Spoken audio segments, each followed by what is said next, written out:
રહેવાનો હોય, સ્વાભાવિક વાત છે, પણ સાથે સાથે જવાબદારી અમારી બને છે કે જેમાં અત્યાર સુધી બંગાળની પ્રજાને અમે અમારો વિચાર મૂકવાનો પ્રયત્ન કરતા હતા, વિકાસની વાત કરતા હતા, એ આ વખતે સ્વીકારી છે, એ અમારે હવે પૂરી કરવાની છે ત્યાં. એવી જ રીતે કોઈ પણ બાય ઇલેક્શન હોય કે સામાન્ય ચૂંટણી હોય, દરેક વખતે એક મુદ્દા સાથે ભારતીય જનતા પાર્ટી ઉતરતી હોય છે, કાર્યકર્તા પણ એક જોશ સાથે ઉતરતા હોય છે. સિમ્પથી તો સ્વાભાવિક વાત છે, કારણ કે જે રીતે ગોવિંદભાઈનું જે કામ હતું, એ રીતે જ આપણે જોવા જઈએ તો ઘણી સારી રીતે એમણે પોતે ત્યાં પ્રજાની અંદર રહેલા છે. એમના દીકરા પણ રાજકીય રીતે પોતે સક્રિય છે. એટલે હું માનું છું ત્યાં સુધી આનંદ તો અમને આવે, સ્વાભાવિક વાત છે, પણ આનંદની સાથે સાથે જવાબદારી પણ અમારી દર વખતે વધતી જાય છે. જેટલી સીટો વધે એટલી જવાબદારી વધે છે અમારા માટે. ઓકે. હવે મહત્વના સમાચાર પશ્ચિમ બંગાળની વાત કરીએ. ભવાનીપુર બેઠક પર શુભેન્દુ અધિકારી હાલ પાછળ છે. પશ્ચિમ બંગાળની ભવાનીપુર બેઠક પર ફરી એક વખત મોટો ઉલટફેર થયો છે. આ સીટ ખૂબ મહત્વની ભવાનીપુર બેઠક પર મમતા બેનર્જી ફરી એક વખત આગળ નીકળ્યા છે. ત્યારે વર્ષ 2021માં નંદીગ્રામથી જીત્યા બાદ શુભેન્દુ અધિકારી હવે પોતાના જ ગઢમાં મુખ્યમંત્રીને પડકાર આપી રહ્યા છે. ત્યારે આ સીટના કંઈક કેલ્ક્યુલેશન આ પ્રકારના છે. પશ્ચિમ બંગાળની ભવાનીપુર બેઠક કે જ્યાં મોટો ઉલટફેર જોવા મળી રહ્યો છે. મમતા બેનર્જી જે હાલ આગળ દેખાઈ રહ્યા છે, શુભેન્દુ અધિકારી કે જેઓ પાછળ છે, કોંગ્રેસના પ્રદીપ પ્રસાદ કે જેઓ અહીંયાથી લડ્યા છે, અને પરંતુ અહીંયાનું હાલનું ચિત્ર આ છે. અલગ અલગ જગ્યા પરથી સેલિબ્રેશનના પણ દ્રશ્યો સામે આવી રહ્યા છે. ક્યાંક ઉજવણી પણ થઈ રહી છે. જોકે હજુ એ વાત કહેવી થોડુંક જલ્દી થઈ જશે. પશ્ચિમ બંગાળની આ વાત ભવાનીપુર બેઠક, મમતા બેનર્જી ફરી એક વખત આગળ નીકળ્યા છે. ત્યારે કાંટાની ટક્કર એ પ્રકારની પરિસ્થિતિ ભવાનીપુર બેઠક પર છે. મુખ્યમંત્રી મમતા બેનર્જી, જેમની સામે ભારતીય જનતા પાર્ટીથી શુભેન્દુ અધિકારી છે, અને કોંગ્રેસના પ્રદીપ પ્રસાદ અહીંયાથી છે. વર્ષ 2021 નંદીગ્રામમાંથી જીત્યા બાદ શુભેન્દુ અધિકારી કે જેમણે મમતા બેનર્જીનો જે ગઢ છે એ ગઢથી ત્યાં તેમને પડકાર આપ્યો છે. ત્યારે હવે ત્યાંના આ દ્રશ્ય થોડું સ્પષ્ટ થતું આવી રહ્યું છે. ભવાનીપુર બેઠક પર શુભેન્દુ અધિકારી ફરી પાછળ દેખાઈ રહ્યા છે. પશ્ચિમ બંગાળની આ સૌથી મહત્વની બેઠક, કારણ કે મમતા બેનર્જી મુખ્યમંત્રી કે જેઓ, અને સામે ભાજપના શુભેન્દુ અધિકારી કે જેઓ પણ, જો કદાચ ભારતીય જનતા પાર્ટી આંકડામાં તો દેખાઈ રહ્યું છે, પરંતુ જો આગળ આવી શકે અથવા તો પોતાની સરકાર બનાવશે તો પછી એક મુખ્યમંત્રી તરીકેનો મજબૂત ચહેરો પણ તેમને કહી શકાય. ત્યારે પશ્ચિમ બંગાળની ભવાનીપુર બેઠક પર શુભેન્દુ અધિકારી કે જેઓ હાલ આગળ દેખાઈ રહ્યા છે. આના જ પર ડિસ્કશન કરીશું. ફરી એકવાર દીપકભાઈ આપની પાસે, આ સીટ ખૂબ મહત્વની થઈ જાય છે, કારણ કે વર્ષ 2021 નંદીગ્રામથી જીત મેળવી હતી, અને ત્યારબાદ હવે શુભેન્દુ અધિકારી કે જેમણે આ બહુ મોટું રિસ્ક લઈ લીધું એવું નથી લાગી રહ્યું. રાજકારણની અંદર તમારે પરફોર્મન્સ તમારું બતાવવાનું જ હોય છે, તો બતાવી રહ્યા છે. ભવાનીપુર જે છે એમાં તમે જોવા જાવ તો મમતા બેનર્જીની સામે લડવાનું હતું. અમે બંગાળે નક્કી કરવાનું હતું કે મમતા બેનર્જીને સ્પોન્સ કરવા સીએમ તરીકે, શુભેન્દુને કરવા.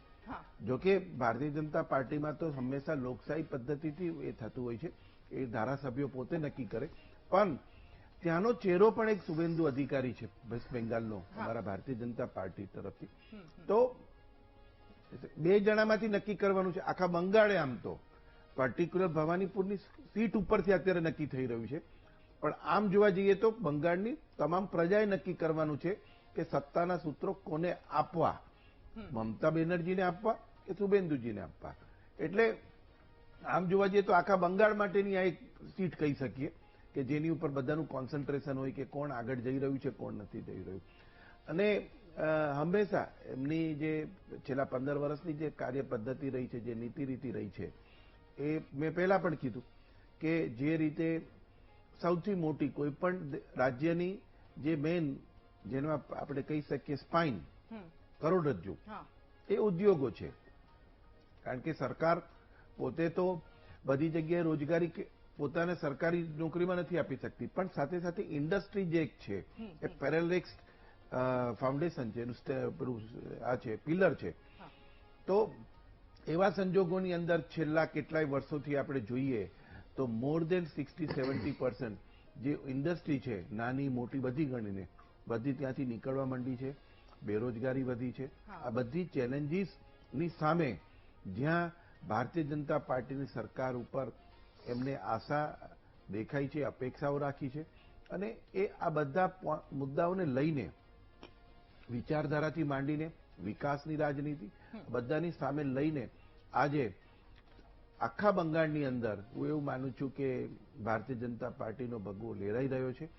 અને તમે જે વાતચીત કરી હતી એનો ફરીથી જવાબ આપું છું કે સંપૂર્ણ બંગાળે એવું એક સ્વીકારવાનો પ્રયત્ન કર્યો છે કે આ વખતે શુભેન્દુ અધિકારી અને ભારતીય જનતા પાર્ટીના તમામને આગળ મેજોરિટી સાથે લઈ જાય. ઓકે દીપકભાઈ, આપની આ વાત સાથે એટલા માટે અગ્રી કરું છું કારણ કે જીએસડીપીના જો એકવાર આંકડા જોઈએ તો પશ્ચિમ બંગાળ મમતા દીદીના રાજમાં અત્યાર સુધી એ નીચેના રાજ્યમાં આવતું હતું. એટલે હવે જનતાએ વિશ્વાસ મૂક્યો છે. જો કે આગામી સમયમાં જનતાના વિશ્વાસ વિશે આઈડિયા આવશે. વિરાંગભાઈ, ફરી એકવાર આપની પાસે જે આ સીટ છે એ કેટલી નિર્ણાયક રહેશે ભવાનીપુર? કારણ કે શુભેન્દુ અધિકારી એક તરફ મમતા બેનર્જી કે જેમનો ગઢ ગણાય છે અને એ તરફ શુભેન્દુ અધિકારી એક રિસ્ક લીધું છે. જો કે રિસ્કને લઈને તો વાત કરી છે, પરંતુ આ સીટ કેટલી નિર્ણાયક રહેશે? એક્ઝિટ પોલ આપણે બહુ બધા જોયા પહેલા, અને એક્ઝિટ પોલ્સ ની અંદર આપણે જોયું છે કે જે દિલ્હીની જે એજન્સીસ છે એ એક્ઝિટ પોલ્સ એ બધાએ ભારતીય જનતા પાર્ટીની જીત બતાવી છે. અને જે બંગાળની જે એક્ઝિટ પોલની એજન્સીસ છે એ મમતા બેનર્જીને જીત બતાવે છે. અને ત્રીજું એક ફેક્ટર ઉમેરાયું છે કે જે મોટી એજન્સીઓ જેને કે આપણે બહુ પ્રતિષ્ઠિત, જેનો સ્ટ્રાઇક રેટ કે જીતવાનો એટલે સફળતાનો દર 80% થી વધારે છે, એક્સિસ માય ઇન્ડિયા છે, એણે તો ડેટા આપવાની ના પાડી દીધી અને બીજા દિવસે એને એવું કહ્યું કે લોકો 70% લોકો જવાબ નથી આપતા મને, એટલા માટે અમે આ વખતે એક્ઝિટ પોલ આપવાના નથી. પછી સી વોટર જેવી એજન્સી છે એણે બી નથી કર્યું, અને કોઈ મોટી ચેનલોએ પણ આ વખતે એક્ઝિટ પોલ નથી કર્યું. એ બતાવે છે કે ત્યાં જે લડાઈ છે એ પાણીપતની લડાઈ જેવી લડાઈ છે. એટલે ભવાનીપુર જ્યાં આપણે કહી શકીએ કે હમણાં બંગાળનું પાણીપત છે, અને ત્યાં તમે સવારથી જુઓ છો કે આપણે વાત કરતા હોઈએ એટલી વારમાં ચેન્જ થઈ જાય છે. થોડી વાર શુભેન્દુ અધિકારી આગળ આવી જાય છે, પછી થોડી વાર પછી મમતા બેનર્જી આગળ આવી જાય છે. એટલે continuous up down up down up down up down આપણને જોવા મળી રહ્યું છે. એટલે આ જે છે આ ટ્રેન્ડ ખાલી ભવાનીપુરનો નથી. હું તમને કહું કે આખા બંગાળમાં તમે બંગાળના જો ઇલેક્શનના રિઝલ્ટનો ઇતિહાસ જુઓ તો 2021માં 3 વાગ્યા સુધી કોઈ સ્થિતિ સ્પષ્ટ નથી થઈ. એટલે અપડાઉન કન્ટિન્યુઅસ થયા કરે છે. એ જ આપણે જોઈ રહ્યા છીએ કે સેમ જ ભવાનીપુરમાં આપણને જે ટ્રેન્ડ જોવા મળી રહ્યો છે કે થોડી વારમાં ચેન્જીસ થાય છે. એનું કારણ છે કે બંગાળના જે મતદારો છે એ મતદારોનું જે જુદા જુદા ટાઈપ્સ છે અને એનું જે ઇક્વેશન્સ છે એ જુદા જુદા. બીજા જે રાજ્યો છે આપણે ક્લિયર દેખાય છે આપણને કે કેરળમાં સ્પષ્ટ બતાવે છે કે ભાઈ ચેન્જ થાય છે સત્તા, એ જ રીતે તમિલનાડુમાં ચેન્જ થાય છે સત્તા દેખાય છે, પણ બંગાળ વિશે કંઈ સ્પષ્ટ કહી શકાતું નથી. એટલે મારું બી એવું માનવું છે કે હજુ આપણે 1 વાગ્યા સુધી 2 વાગ્યા સુધીમાં આપણને સ્પષ્ટતા થશે કે શું થશે. જી ઓકે, એટલે થોડો સમય રાહ જોવાની જરૂર છે. ઈસીઆઈના આંકડા પ્રમાણે એક મહત્વના સમાચાર. ઈસીઆઈના આંકડા પ્રમાણે પશ્ચિમ બંગાળમાં ભારતીય જનતા પાર્ટીએ 100નો આંકડો બતાવ્યો છે. પશ્ચિમ બંગાળમાં ભાજપ 111 બેઠક પર આગળ છે, ઈસીએ કહ્યું છે. આંકડા પ્રમાણે પશ્ચિમ બંગાળમાં ભાજપે 100નો આંકડો બતાવ્યો છે. મહત્વના સમાચાર સામે આવી રહ્યા છે. ભાજપ 111 જેટલી બેઠક પર આગળ છે. પ્રગતિબેન, ફરી એકવાર આપની પાસે કેરળમાં ક્યાંક મજબૂત સ્થિતિ દેખાઈ રહી છે. યુડીએફ જી, ચોક્કસથી હું આપને કહીશ કે આપણે સૌ નાનપણથી ભણતા આવ્યા છે અને સાંભળતા આવ્યા છે કે કેરળ છે એક શિક્ષિત રાજ્ય છે. જેવી રીતે ભારતીય જનતા પાર્ટી બંગાળમાં પ્રચાર કરી શકે કે ધર્મની રાજનીતિ ઉપર કરી શકે કે એ જ્યાં ભણેલા ગણેલા લોકો છે ત્યાં વાત નથી કરી શકતા, ત્યાં ધર્મના નામની રાજનીતિ ના ચાલે, ત્યાં લોકો છે સવાલ પૂછે, લોકોના જવાબ દેવા પડે, અને જે કામ કરે છે એ લોકો ત્યાં સત્તા ઉપર આવે છે. ત્યાં કોંગ્રેસ છે 10 વર્ષ પછી ત્યાં આવી રહી છે, ક્લીન સ્વીપ મળી રહી છે. અને એના માટે પણ હું એવું કહીશ કે ત્યાં ઓલ ઓવર તો હું ઓલ ઇન્ડિયા લેવલના જે રાજકારણને જોઉં છું તેમાં એવું જોઉં છું કે લોકલ પક્ષો છે એની જગ્યાએ અત્યારે ભાજપ, કોંગ્રેસ જે મજબૂત પક્ષો છે આગળ આવી રહ્યા છે. અને વાત કરીશું બંગાળની, તો બંગાળમાં ભારતીય જનતા પાર્ટીના જે એક્ઝિટ પોલ અને જે દાવાઓ હતા કે એક તરફી જે રીતનું 91% ઐતિહાસિક જે વોટિંગ થયું હતું એમાં એવું બતાવતા હતા કે એક તરફી કોઈ પણ પક્ષ માટે રહેશે, તો એ પણ આપણે નથી જોઈ રહ્યા.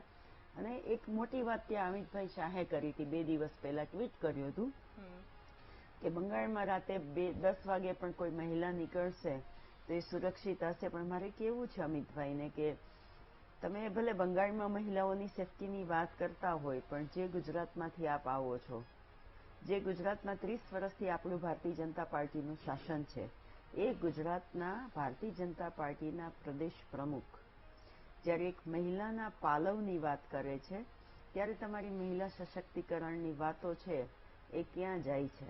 ત્યારે તમારી મહિલા સશક્તિકરણની વાતો માત્ર ને માત્ર ઇલેક્શન જીતવા માટે હોય છે કે રિયલમાં તમે મહિલાઓનું સન્માન કરો છો એ જોવાની વાત છે.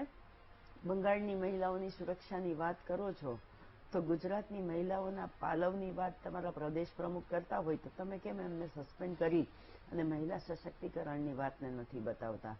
એટલે રાજનીતિ માટે મહિલાઓનો ઉપયોગ કરવો એના કરતાં સાચા અર્થમાં મહિલાઓનું સશક્તિકરણ થાય એ બાબતમાં કોંગ્રેસ પાર્ટી હોય છે. મહિલા વિરોધી બિલનો કોંગ્રેસે વિરોધ કર્યો છે એવી વાતો આવતી હતી રાધાબેન, પણ કોંગ્રેસ પાર્ટી કાયમી એવું ઈચ્છે છે કે મહિલાઓની જે બિલ છે એ ઇલેક્શનનો ઉપયોગ ના હોવો જોઈએ, એ મહિલાઓના સશક્તિકરણ માટે થવો જોઈએ. અને એ માનનીય રાહુલ ગાંધીજીએ કાલે ટ્વીટ કરીને પણ જનતા સમક્ષ વાત મૂકી. ઓકે, ઠીક છે. કેરળમાં મલ્લિકાર્જુન ખડગેના નિવેદન પર પણ ચર્ચા કરીશું, પરંતુ હાલ રોકાઈએ એક બ્રેક માટે. જનાદેશમાં 5 રાજ્યોના તમામ અપડેટ આપના સુધી સતત પહોંચાડતા રહીશું. રોકાઈએ એક બ્રેક માટે.